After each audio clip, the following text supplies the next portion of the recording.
So my last couple videos were a response to Mark, um, and then the about 9 videos before that was a reading from of John Haugeland's chapter that was published in a book called something like Authenticity, Modernity, and Truth: Essays in Honor of Hubert Dreyfus, something like that.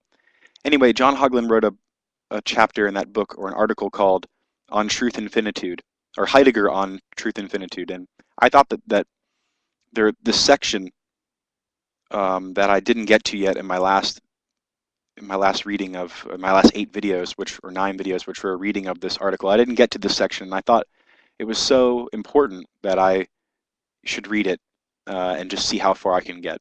And I think that if you stick to it and listen, or stick around and listen to this article, it's pretty important, and it makes a lot of sense, I think. So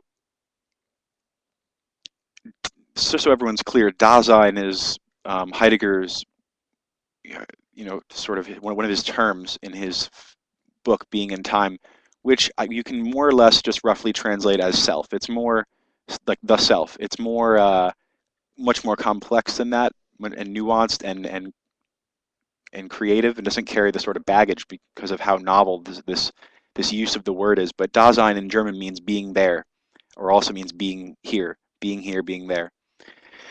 And anyways, he writes, in the first place, and usually, Dasein, Dasein does not discover itself by, say, using, observing, or measuring itself. Rather, as it does entities.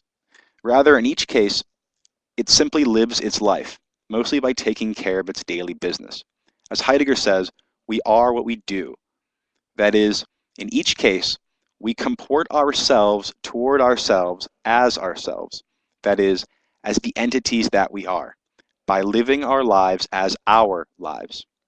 As with any comportment toward entities as entities, we do so toward ourselves in terms of a disclosure of being, our being. This disclosing too has the form of an articulated, so-finding understanding in terms of possibilities, our possibilities. In seeing what this means, we will see why Dasein's self-disclosing is inseparable from a disclosing of the being of other entities. I'm going to pause here and just say that in response to one of my most recent videos, Mark, I think you pronounce his name almafarag or something, Almafarag. He asked, I think it was part 4 of the reading of this article. He said, I'm still not getting what this is grounding this article. Can we know anything other than our own natures? Can we ever encounter really something that's other than ourselves? And I made a response, but actually, if I'd continued reading, this is exactly what Haugeland is discussing. So it's pretty relevant, I think. So he says that in seeing what this means, we will see why Dasein's self-disclosing is inseparable from a disclosing of the being of other entities. Dasein's possibilities, so our possibilities, are ways in which we can live, what Heidegger calls its Dasein's ability to be, hyphenated, ability-to-be. In the first place, and usually, these are individual capacities that are governed and defined by social norms and practices, as further specified in each case by individual social roles. Thus, we, say, end of millennium Westerners, say, since this was written in 99 and published in 2000, thus we can use money to buy food and clothing of our choosing, cannot run around in public without clothing, must pay taxes, and need licenses if we are to operate automobiles. If we are academics, we can and are expected to teach classes, assign work to students, and evaluate that work. On the other hand, we cannot issue traffic citations unless we are also police officers.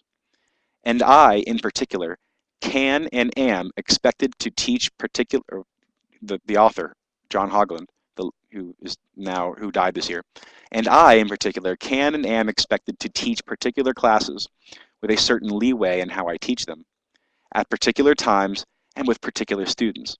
It is in such terms that we understand ourselves as entities, and as the entities that we are, that is, as who we are.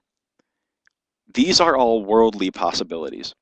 They are possibilities for an entity whose basic makeup is being in the world, which means, among other things, being in the midst of entities and comporting ourselves toward them. I could not be a teacher, for instance, without comporting myself towards students, lessons, assignments, and the like. Thus, in knowing how to be me, I must know how to deal with the entities amidst which I work and live. Indeed, that these are often just two ways of looking at one and the same know-how. But that's not all. Since what I can and am expected to do in the roles onto which I project myself depends on which entities there are and what they are, my comportments toward those entities must be ontically true, at least mostly. Ontically true meaning that you really are striving and are committed to getting things right. You'll have to see the other videos if you don't understand that, or just brush it aside. But that's not all. Since what I can and am expected to do depends on which entities there are and what they are, my comportments toward those entities must be ontically true. My self-understanding, therefore, presupposes that I understand the being of the entities amid which I live. In fact, the connection is closer yet. My self-understanding is my ability to be who I am. That's what my self-understanding is. The skillful know-how that enables me to project myself onto my own possibilities, as a teacher, for instance, and in those terms, to live my life.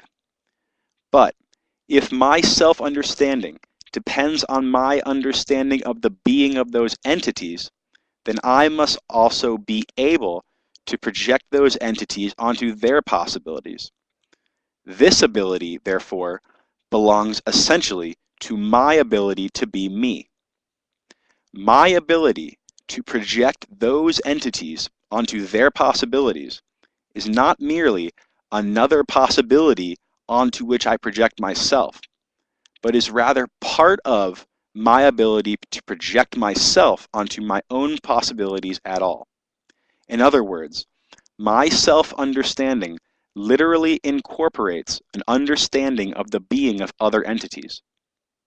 And since, conversely, there could also be no projection of any entities onto their possibilities, if that were not something that someone is able to do, neither self-understanding nor understanding of being is possible except insofar as they are integrated with one another.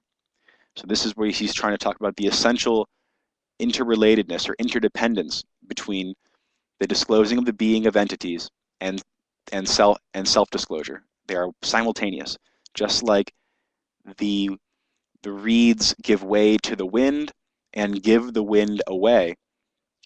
So the reeds are bending to the wind's activity, but at the same time, in that passivity, in that bending to the activity, the wind's activity, in interaction with the reed, the reeds give the wind away. So the wind is revealed through the passivity activity relationship there.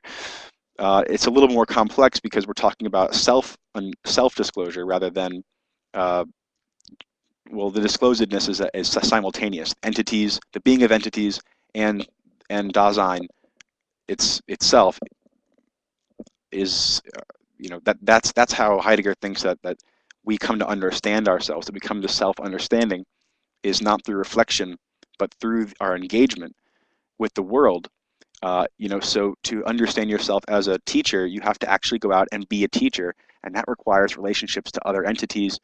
And so your possibilities as a teacher, who you are defined in terms of the your possibilities that which you can project into the future as a teacher, say going to class, calling in sick, grading papers, meeting up on office hours, things like that. Those are your possibilities, which necessitate your engagement with certain entities. And in order to be a teacher, you have to have those entities. You have to have the classroom building, the blackboard, the desks. I mean, you have to have something like that in order in our culture, in our day and age, to say I am a teacher. That's just what being it's not like a physical law, but it's what being a teacher is essentially constitutive of, is that a kind of engagement. So projecting your possibilities depends on your ability to project the possibilities of entities onto themselves. So the possibilities of which, your interactions with students, with the work that they've done, et cetera, et cetera.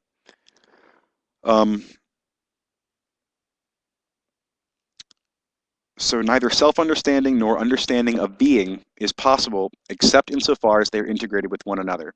Obviously, the same goes for articulative telling, which he means like telling what's what, telling the difference between things, telling, uh, telling what, when is the correct time to do such and such, etc.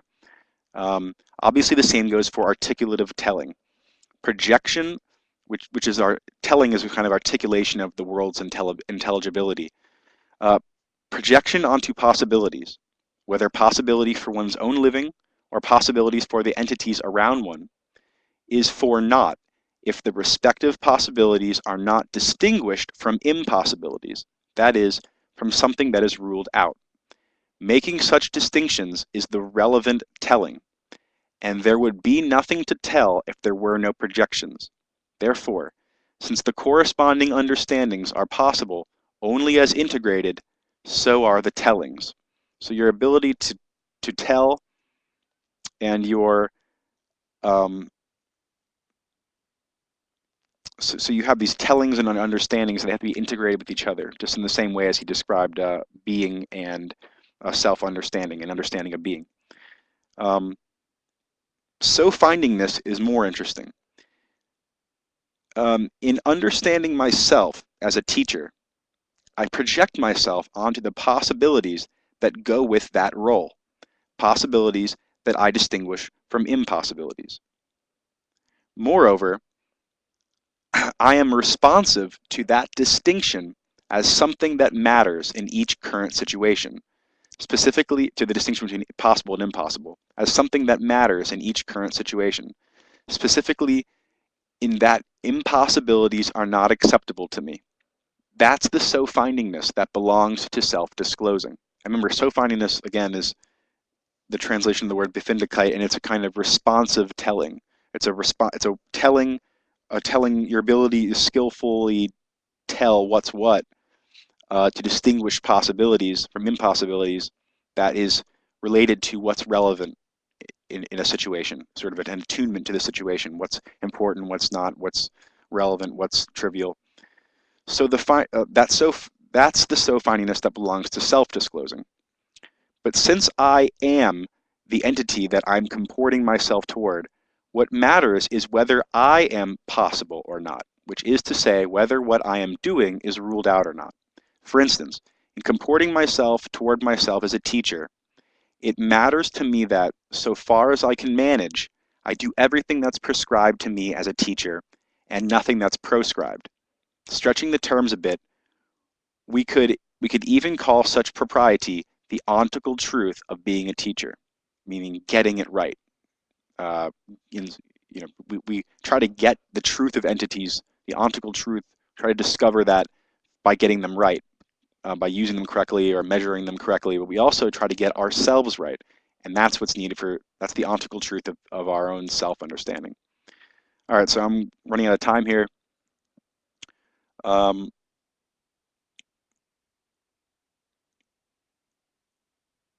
Yeah, so